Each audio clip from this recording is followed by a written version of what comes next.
I really liked using music theory because it gave names to a lot of things that I already knew, and it gave me a sort of a systematic way of thinking about it.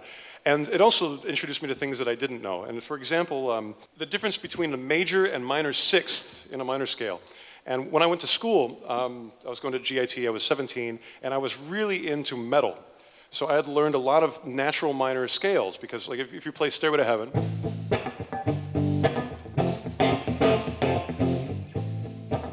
when that solo happens, it goes, you know, and that note in relation to the key of the song is the minor sixth. And it sounds good because it goes right with the chord, you know. They go right together. If you played the major sixth there, you know, it'd be awful. So I remember getting into an argument with my jazz and fusion friends. They're like, minor sixth? You know, we never play that. You know, they played the major sixths because they were doing like blues and Dorian and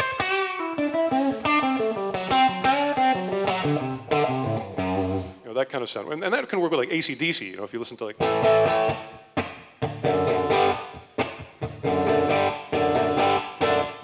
because it's in the chord, it's like, it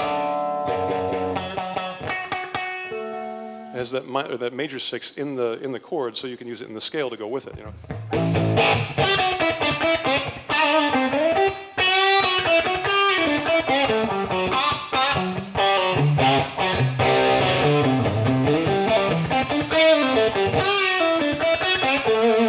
It's more of a blues and fusion kind of a sound.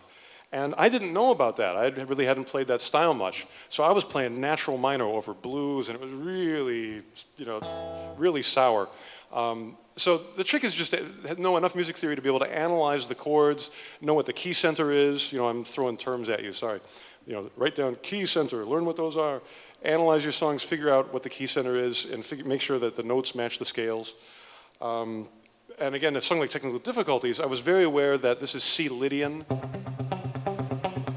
Lydian is a mode that features the sharp 4, which on its own is kind of dissonant, but in context, there's the minor sixth again. It's the crazy train interval. You know.